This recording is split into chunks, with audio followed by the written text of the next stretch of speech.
하나님의 은혜가 여러분들 가운데 함께 하시기를 주님의 이름으로 축복합니다. 여러분 사랑합니다. 우리 옆에 분들에게 손을 꼭 잡으시고 사랑합니다.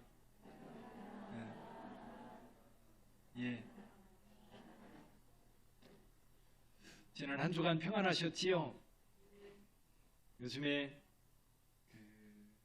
어제 오후에 이렇게 있다 보니까 너무 평안한 거예요. 밖에 은행나무들 이렇게 있으면 앉아서 이렇게 밖을 내다보면 너무 한가로운 그런 느낌이었습니다. 하나님의 은혜가 여러분 가운데에도 그렇게 임할 수 있기를 주님의 이름으로 축복합니다. 이 313년에 콘스탄틴이라고 하는 이제 로마 황제가 기독교를 국가로 공인하게 되지요. 그동안 기독교인들이 엄청난 박해를 받으며 살아왔었는데 이때 밀라노 칙령이라고 하는 것을 발표하면서 기독교 박해가 끝나게 됩니다. 이때 밀라노 칙령에 같이 서명했던 한 사람이 있습니다. 리키니우스라고 하는 사람이에요. 리키니우스라고 하는 사람이 같이 서명을 하고 나중에 동로마 제국의 황제가 됩니다. 근데 이 사람이요 316년에 배신을 합니다. 그래서 자기가 통치하고 있는 영내에 모든 기독교 신앙을 버리고 우상에게 제사하는 것을 선포합니다. 그래서 이제 이 제사를 우상에게 드리는 제사를 거부하는 자들은 이제 모든 관직, 모든 직위에서 해제될 뿐만 아니라 사형에 처하도록 그렇게 칙령을 내렸던 겁니다. 근데 터키 지역, 갑바도기아 지역에 있던 그 아크리콜라우스라고 하는 이제 군대 장관이 있었습니다. 그 로마 군 12사단이었는데요. 이 장수가 이제 자기 부하들에게 이렇게 선포를 했습니다. 내일 모든 우리 군인들은 모두가 나와서 우상에게 제사를 드릴 것이다 선포했습니다. 그랬는데 그 휘하에 있던 장수들 가운데 40명의 사람들이 자기네들은 우상에게 절할 수 없다고 나선 겁니다. 이 소식을 들은 아크리콜라우스라고 하는 이 사람이 화가 불같이 났지요. 그래서 이 사람들에게 이제 내일 우상에게 제사 드릴 걸 보냈지만 이들이 거부하자 그때가 굉장히 추운 한겨울이었다고 합니다. 이 사람들의 옷을 다 벗겨서 이 호수, 꽁꽁 얼어붙은 호수 가운데로 끌고 갔던 겁니다. 그때 이 40명의 사람들이 하나님을 찬송하며 자기들끼리 꼭꼭 마음을 서로 다독이며 힘을 모으고 있었습니다.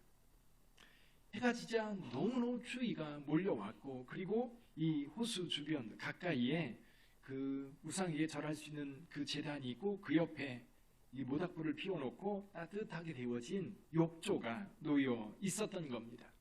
저 멀리에서 옷이 벗겨진 채 벌벌 떨고 있는 이 군인들 그 모습을 보면서 당장이라도 달려가서 그 속에 이제 몸을 담그고 싶은 그런 간절함이 있었던 겁니다.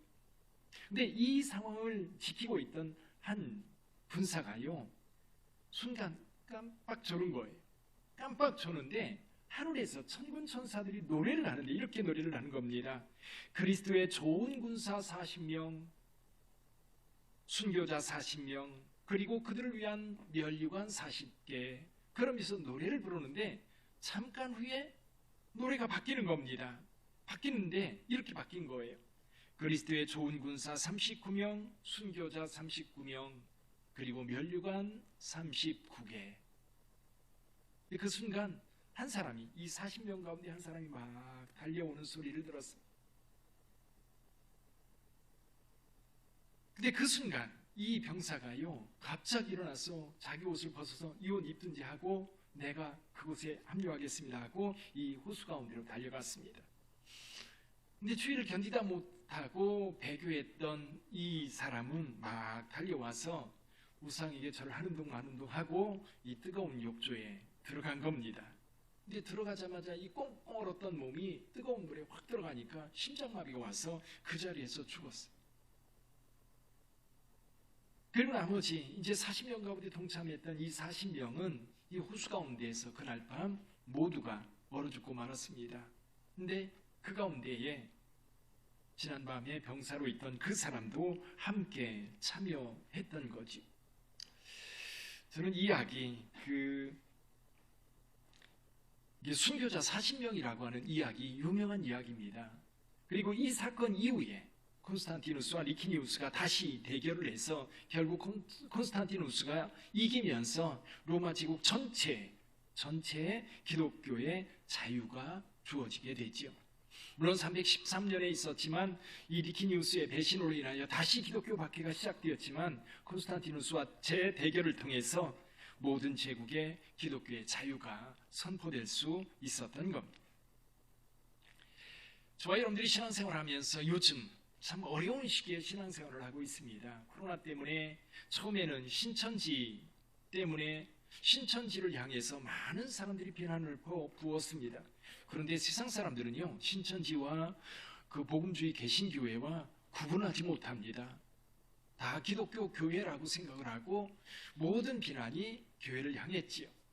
그래도 우리는 신천지가 이단이라고 하면서 변명하고 피할 길을 찾았지만 얼마 안 가서 이제 한두 개 교회씩 방역수칙을 지키지 않아가지고 교회를 통해서 이 감염병이 확산된다고 하는 것이 계속해서 뉴스에 나오면서 얼마나 많은 사람들이 기독교 교회를 비난했는지.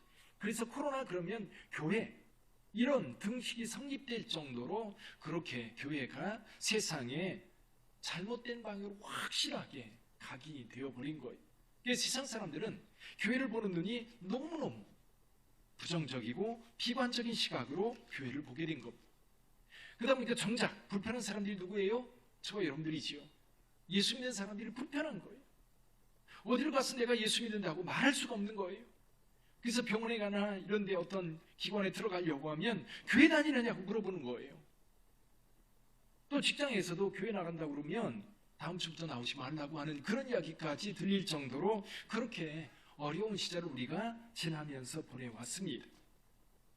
오늘 저는 여러분들에게 오늘 왕같은 제사장이라고 하는 이 제목을 가지고 함께 말씀을 나누면서 이런 시대에 과연 우리는 어떤 마음을 가지고 살아가야 될까 하는 거예요. 여러분, 기독교 신앙은 세상 그 어떤 것과도 바꿀 수 없는 절대 진리입니다. 세상의 그 어떤 것도 기독교를 대신할 수 있는 가치와 그리고 진리는 없습니다. 여러분, 온 세상을 살리고 모든 영혼들을 구원하며 뿐만 아니라 나라와 나라 사이 기독교가 왜곡되고 잘못된 것 때문에 부정적인 기독교 역사가 많이 있었어요. 그럼에도 불구하고 진리 가운데 분명하게 선다면, 예수 그리스도를 분명하게 믿고 그분을 따른다면 여러분, 세계 평화 그리고 인류가 나갈 모든 문제 해결책은 여기에 있는 거예요. 그 진리와 그 가치가 여기에 있기 때문에 우리는 그리스도인으로 살아가고 있습니다. 그럼에도 불구하고 세상이 저와 여러분들을 비난한다고 해서 좀 없이 여긴다고 해서 우리는 주눅들어 살아갈 수 있다, 할 수밖에 없다면 뭔가 좀 부족한 게 아닐까. 오늘 순교자 얘기를 했습니다. 그들이 목숨을 걸고 지켜야 했던 그 가치, 그것이 인류 역사를 이끌어왔고 오늘도 마찬가지입니다. 오늘도 사실 우리 사회 같은 경우 제가 여러 번 말씀드리지만 우리나라 가치요, 우리나라 정치, 그리고 우리나라를 지탱하고 있는 모든 가치 어디서 온 거예요? 기독교에서 온 거예요. 자유도, 평화도, 평등도, 그리고 나눔도, 그리고 약자들에 대한 돌봄도. 여러분, 약자들에 대한 돌봄이 여러분 세상 어디에 있습니까? 없어요.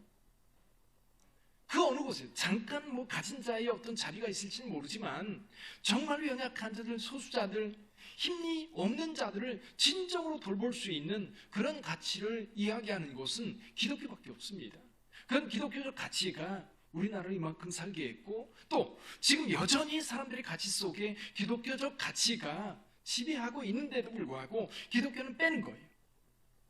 기독교회라고 하는 그것은 다 거기서 삭제해버리고 뭐만 남겨놔요? 그 가치만. 그것이 우리 것이냐 자기네 것이냐 그렇게 주장하는 시대에 저와 여러분들이 살고 있는 겁니다.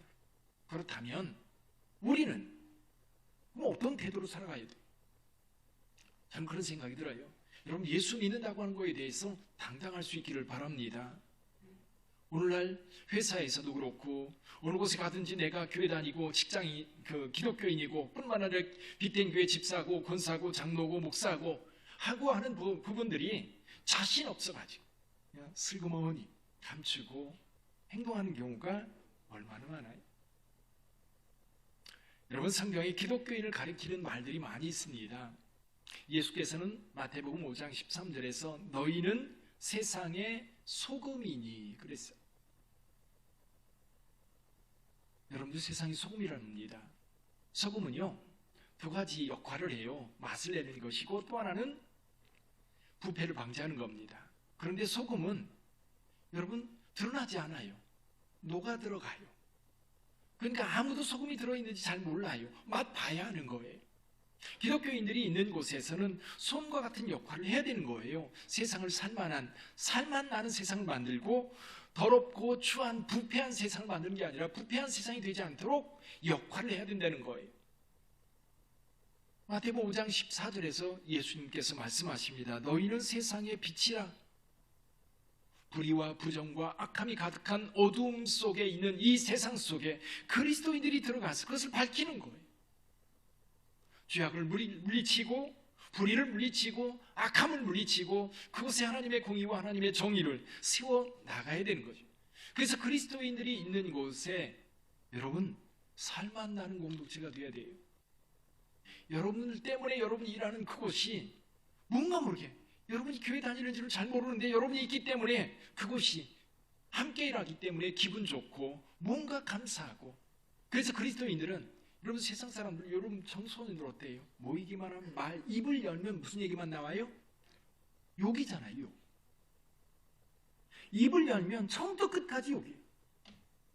이게 어디에도요? 군대에도. 이게 어디에? 회사에도. 근데 그리스도인들은 어때요? 부정, 불평, 원망이 아니라 기쁨과 감사와 칭찬과 인정과 위로와 기쁨이 있는 말들을 하기 때문에 그가 크리스찬이라고 드러내지 않아도 그 사람 때문에 그 공동체가 행복한 공동체가 되는 거예요. 그걸 해야 되는 거죠. 사도행전 11장 26절에 보면 안디옥에서 그리스도인이라 불렸다라고 나와요. 처음으로 그리스도인이라고 불렸다는 거예요. 우리말로 하면 예수쟁이라는 말입니다. 여러분, 누가 예수쟁이라는 말을 들어요? 친척들이 무슨 행사가 있어요, 잔치가 있어요, 뭐 조카 결혼식이 있어서 친척들이 다 모였는데 여러분 그 중에 그런 사람들이 있어요. 예수쟁이로 불리는 사람이 있어요. 쟤는 예수쟁이에요. 예수쟁이. 도대체 안 돼. 근데요 아무 보고나 예수쟁이라고 안 해요. 누구 보고 예수쟁이라고 그래요? 소위 말해서 기독교 볼수분자한테 얘기하는지 아무한테는 예수쟁이라고 안 해요. 그러니까 안디옥에서 그리스도인이라고 불렸던 사람들은 어느 모로 보나 예수 따르는 사람이라는 것을 누가 봐도 알았던 거예요. 누가 봐도 인정할 수밖에 없었던 거예요.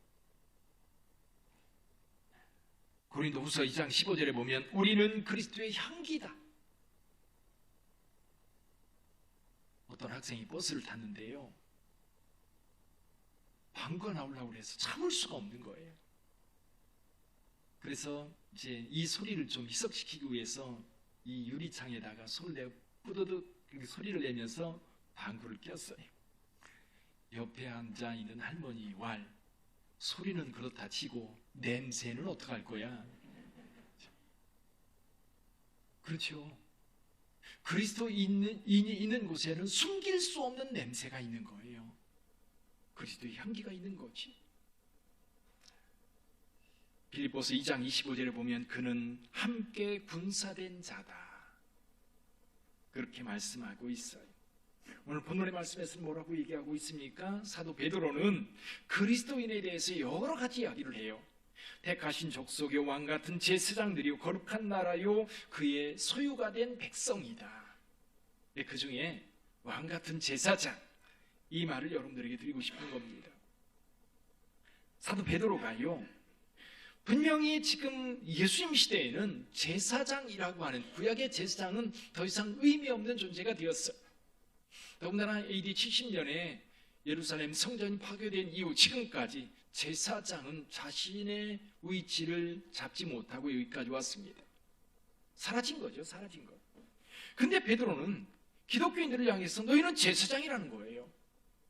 그럼 어떤 의미에서 제사장이라고 말할까요? 구약의 시대처럼 옷을 입고 관을 쓰고 성전에서 희생 제사를 드리는 그런 제사장은 분명 아닐 겁니다.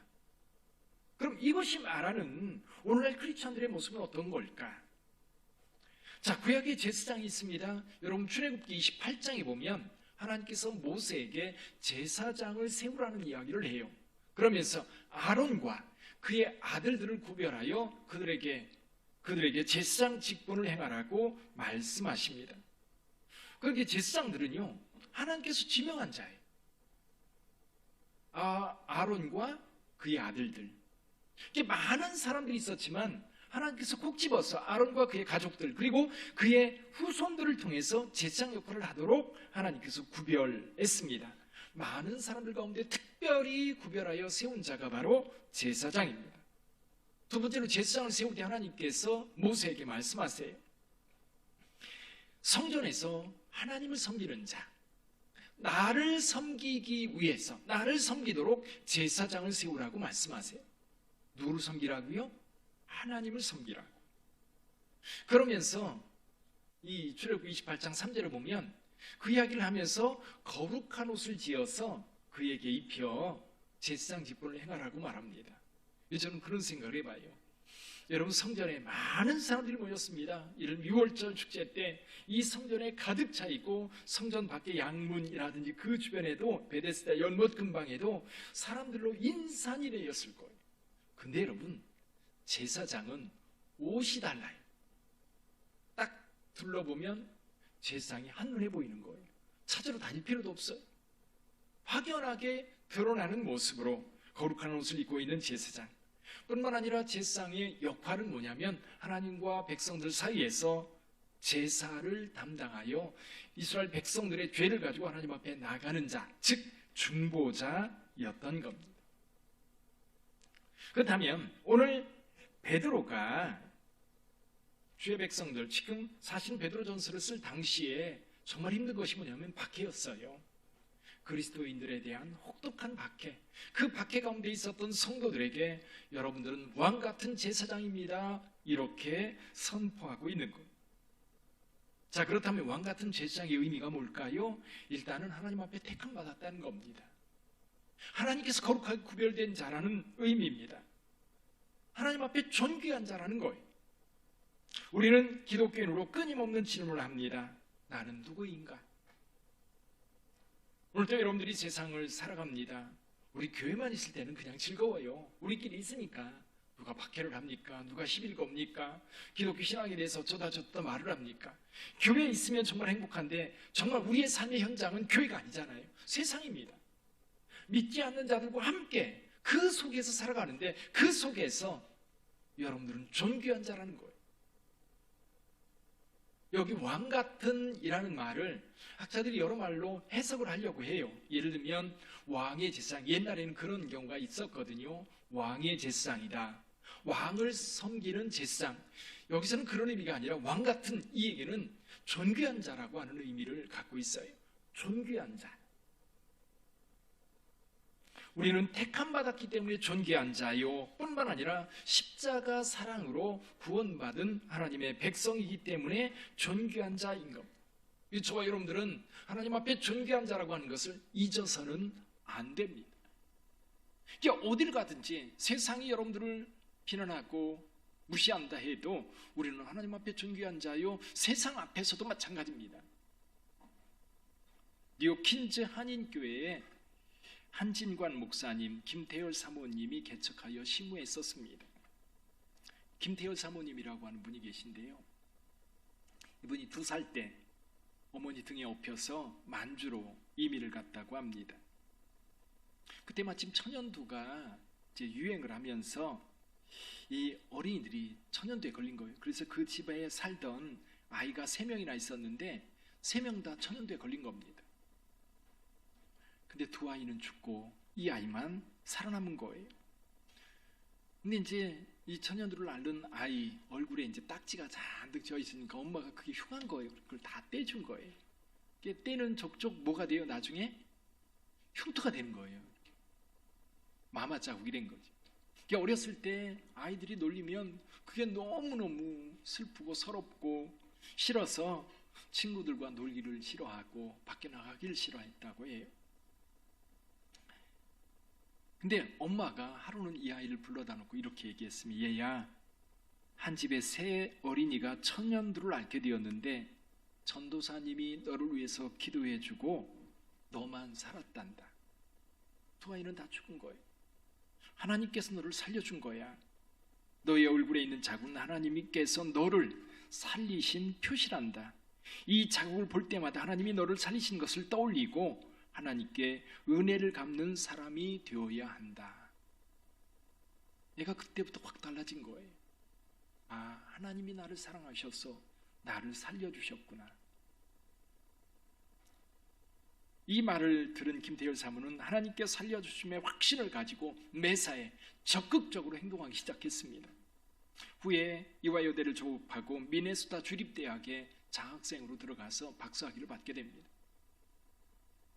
이분이요, 이 사모님을 거절하는 남편을 죽자사자 쫓아다닌 거예요. 자신감이 충만했던 거지. 몇 년 동안 3년이나 쫓아다니다가 결국 결혼을 했다고 합니다. 그분이 여기 그 한진관 목사님이셨던 거지. 사랑하는 성도 여러분, 우리는 하나님의 자녀로서의 분명한 자의식을 갖고 살 필요가 있어요. 왕 같은 제사장임을 분명히 알고 사시기를 바랍니다. 그러니까 오늘 우리 교회 빛된 교회가 광야 시대를 지금 열어가고 있습니다. 아, 우리 교회는 불편해, 주차하기도 힘들고 그렇게 생각하지 마시고요. 오히려 여기 이 주변에 오면서 주변 사람을 만나면 안녕하세요, 큰 소리로 인사하세요. 슈퍼에 들어갈 때도 그냥 가지 마세요. 그냥 슬그머니 가서 물건 사가지고 나오지 마시고요. 저 여기 빛된 교회 다녀요. 이 가기를 위해서 기도할게요. 말씀하세요. 주변 사람들에게 다 자신 있게 당당하게 말할 때 여러분, 교회가 사는 겁니다. 여러분들도 믿음이 사는 거예요. 우리는 기독교인임을 분명히 알고 갈 수 있기를 바랍니다. 사도 바울은 로마서 8장에서 이렇게 말씀을 해요. 내가 확신하노니 사망이나 생명이나 천사들이나 권세자들이나 현재 일이나 장래일이나 능력이나 높음이나 기쁨이나 다른 어떤 피조물이라도 우리를 우리 주 그리스도 예수 안에 있는 하나님의 사랑에서 끊을 수 없느니라. 할렐루야. 그 사랑 안에 있는 줄 믿습니다. 또 여기 제사장이라고 말할 때에는 우리에게 분명히 어떤 역할이 있다는 거예요. 사역이 있다는 얘기죠. 9절을 한번 다시 읽어볼까요? 거기에 보면 이렇게 되어 있습니다. 그러나 너희는 택하신 족속의 왕같은 제사장들이요 거룩한 나라요 그의 소유가 된 백성이니 이는 이라는 말이 있어요. 이렇게 우리를 세운 이유가 있다는 겁니다. 이는 너희를 어두운 데서 불러내어 그의 기이한 빛에 들어가게 하신 이의 아름다운 덕을 선포하게 하려 하심이라. 할렐루야. 뭔가 우리가 해야 될 역할이 있다는 거예요. 뭔가 우리가 할 사역이 있다는 거예요. 그것이 뭐예요? 세상에 하나님을 자랑하라는 거예요. 세상에 하나님의 사랑을 전하라는 거예요. 그건 무슨 얘기냐면 하나님을 알지 못하는 자들, 하나님께서 많은 사랑을 베풀어 주셨음에도 불구하고 그거를 알지 못하는 사람들을 하나님의 사랑과 그 사이에 연결고리가 되어달라는 거예요. 구약의 제사장은 백성과 하나님 사이의 중보자였다면 오늘 우리 역시 세상과 하나님 사이의 중보자가 되어야 하는 겁니다. 하나님께서는 그 중보자를 축복하십니다. 그리고 그를 높여주십니다. 그렇다면 우리는 이렇게 높임받은 자의 자리에서 우리 또 그 사역을 성실하게 수행해야 되는 거지. 그러려면요, 앞에도 이야기했지요. 우리는 소금으로, 빛으로, 또 좋은 군사로, 또 그리스도의 향기로, 그리고 편지로 우리가 그리스도를 세상 사람들에게 드러날 텐데, 그러려면 제사장처럼 거룩한 옷을 입어야 돼요. 거룩한 옷을 입어야 돼요. 그래서 사도 바울은 이야기합니다. 에베소 4장 22-24절에 보면 이렇게 말씀해요. 너희는 유혹의 욕심을 따라 썩어져가는 구습을 따르는 옛사람을 벗어버리고 옷 갈아입듯이 벗어버리라는 거예요. 벗어버리고 오직 너의 심령이 새롭게 되어 하나님을 따라 의와 진리의 거룩함으로 지으심을 받은 새 사람을 입으라. 할렐루야. 새 사람을 입어야 여러분 세상 사람들에게 제사장의 역할을 할 수 있는 거예요. 거룩한 옷을 입지 않았는데 여전히 입이 걸고 여전히 입에 욕설이 가득하고 행동이 추하고 음란하고 악한 모습으로 어떻게 세상 사람들에게 그리스도의 사랑을 전할 수 있겠는가? 중보자의 역할을 할 수 있겠는가? 그럴 수 없다는 거지. 사랑하는 성도 여러분, 우리는 제사장의 일을 위해서 우리 자신을 거룩하게 만들 필요가 있어요. 그리고 그 거룩한 모습으로 세상과 하나님 사이의 중보자로서 그 역할을 잘 감당해야 될 줄 믿습니다. 어느 교회에 오창석이라는 한 수집사님이 계셨답니다. 이분이 하는 일이 장의사 일이었는데 늘 고무신 신고 작업복 입고 다니면서 일을 했다고 그래요. 돈이 있으면 그 생활비와 그리고 회사 운영비를 남겨놓고 나머지는 다 어디에 쓰느냐면 정박아 시설, 보육원, 어린이들 위해서 다 썼다고 그래요. 근데 어느 날 이 양반이 가족도 모르게 주변 사람들도 모르게 목사님도 모르게 이 한 고등학생이 신장 투석을 하고 있는데 신장 이식을 하고 온 거예요. 감사하게도 두 사람이 모두 건강하게 10년 이상 살았는데 이제 신장 이식을 해서 건강을 되찾은 이 젊은 청년 그리고 그의 가족들 얼마나 감사하겠어요. 너무 감사해서 늘 만나면 너무 감사합니다 라고 인사를 하면 늘 이렇게 얘기했다고 그래요. 예수만 잘 믿으면 됩니다. 그러면 됩니다. 나는 감사를 받을 수 있는 사람이 아니며 감사를 받을 수 있는 분은 오직 예수님이고 예수님이 제게 생명을 주셨어요. 내 목숨도 내 몸도 내 재산도 내 것이 아니고 다 주님의 것입니다. 은혜를 받았기 때문에 나눌 수 있는 거예요. 제사장 역할이라고 하는 것도 마찬가지입니다. 은혜 받은 자이기 때문에 그 역할을 할 수 있는 거예요. 은혜를 아는 자가 그 일을 할 수 있는 거죠. 빛된 성도 여러분, 우리는 하나님의 은혜를 아는 자들입니다. 그 은혜를 따라 사는 자들입니다. 오늘 기억하세요. 왕 같은 제사장에게는 두 가지 의미가 있다. 첫째는 자존감이라는 거예요. 자존감. 목숨과도 바꿀 수 없는 그 자존감. 하나님의 은혜를 입은 자로서 하나님께서 우리를 거룩한 제사장으로 세웠다는 겁니다. 또 한 가지는 거룩한 직분이에요. 그 직분, 제사장적 직분, 중보자의 직분, 이것을 잘 감당해야 된다는 사실입니다. 여러분, 왕같은 제사장의 직분을 감당하기 위해서 늘 여러분에게 기쁨이 있기를 주님의 이름으로 축원합니다. 늘 감사가 있기를 주님의 이름으로 축원합니다. 뿐만 아니라 온전한 헌신이 여러분의 삶 속에 있기를 다시 한번 축원합니다. 기도하겠습니다.